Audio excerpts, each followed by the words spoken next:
Le bilan de nombre de morts dans le déraillement du train à marchandises qui s'était produit dans la nuit du jeudi 10 au vendredi 11 mars dernier dans les secteurs de Kinteta, territoire de Lobudi, s'est revu à la hausse.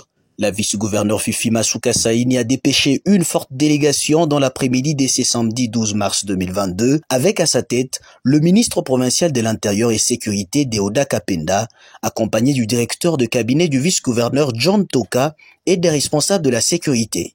Deoda Kapenda a d'abord présidé un conseil de sécurité en présence du DG de la SNCC, Fabien Mutombe. Juste après, sous une forte pluie, la délégation s'est rendue sur le lieu du drame.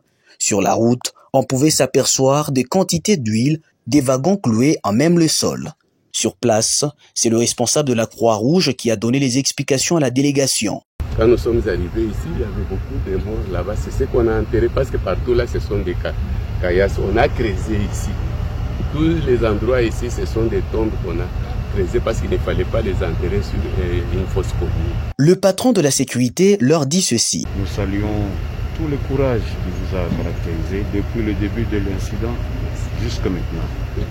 Et l'autorité nous a demandé de vous encourager et de vous motiver. Juste après, direction l'hôpital général de référence Simon 4 où sont internés les survivants.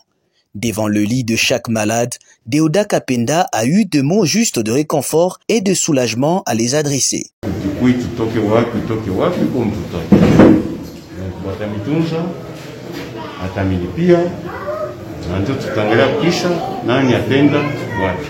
Sous le choc de l'État, où se trouvent certains enfants à bas âge qui ont perdu leurs parents, Deoda Kapenda affirme avec regret la hausse de nombre de décès qui passe de 61 à 73 morts. À ce jour, s'il y a un bilan à donner, nous sommes à 73 cas de morts, 125 blessés, dont 28 avec traumatisme qui nécessitent un transfèrement dans des structures un peu plus spécialisées.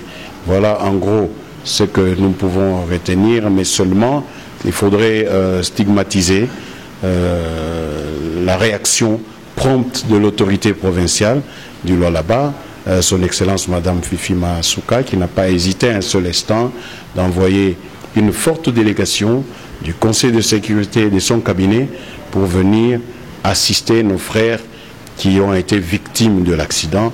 Nous avons été nous-mêmes témoins de la brutalité avec laquelle cet accident est arrivé.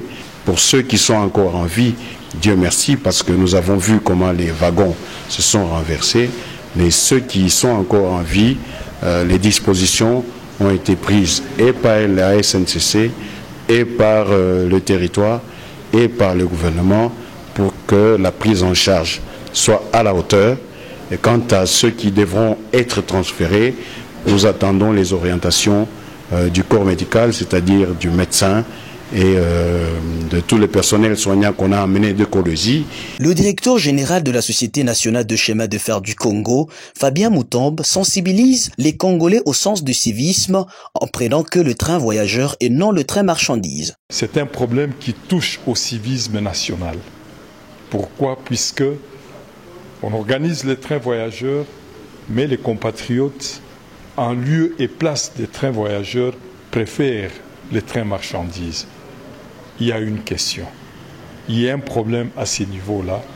Et nous nous disons, à notre niveau, nous essayerons de faire tout le nécessaire pour qu'ensemble, avec la province du Lualaba, que nous évitions de tels problèmes. Au regard du sacrifice de l'administrateur des territoires, de médecins, infirmières, Croix-Rouge, scouts et tous ceux qui se sont sacrifiés pour privilégier les vies d'abord, Deoda Kapenda dit ça.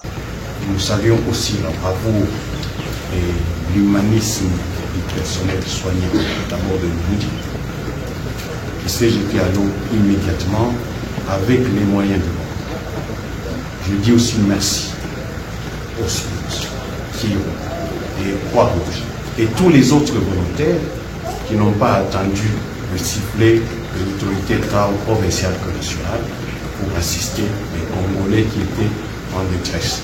Il s'y est de signaler que Deoda Kapenda, avec sa suite, était à l'église dès le matin de ce même dimanche